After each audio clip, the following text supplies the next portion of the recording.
During World War II, President Franklin Roosevelt did not advocate for changes in domestic policy.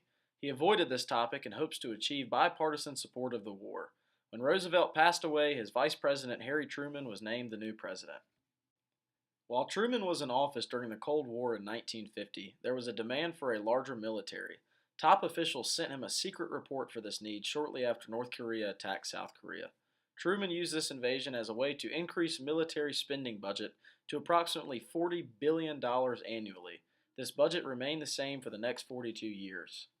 By 1991, the military spending was roughly $300 billion, and by 2007 it had increased to $500 billion and is still rising. In 1960, John Kennedy was elected as the youngest president of the United States. Kennedy had a very low understanding of poverty and racism due to his wealthy upbringing as a child. While Kennedy was in power, he made new deals which aided those who were poor and unemployed. He believed services, training, and education may eventually help people escape poverty, just as the New Deal and the Progressive Era showed how social reform is possible when people empathize with those who are disadvantaged.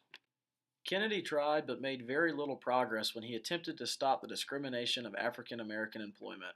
In 1963, Kennedy decided to propose his own civil rights legislation that prohibited job and voter discrimination on the basis of gender and race.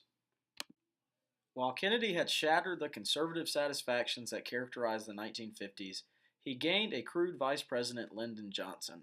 While in power, there were many things passed such as Medicaid, Medicare, Elementary and Secondary Education Act of 1965, Job Corps, and Head Start. After President Kennedy died in 1963, the food stamps program became active in 1964. This act benefited many people who were in poverty. Poor people could provide food for their families, and those on welfare could also obtain groceries. Things were getting better for women during the 1950s.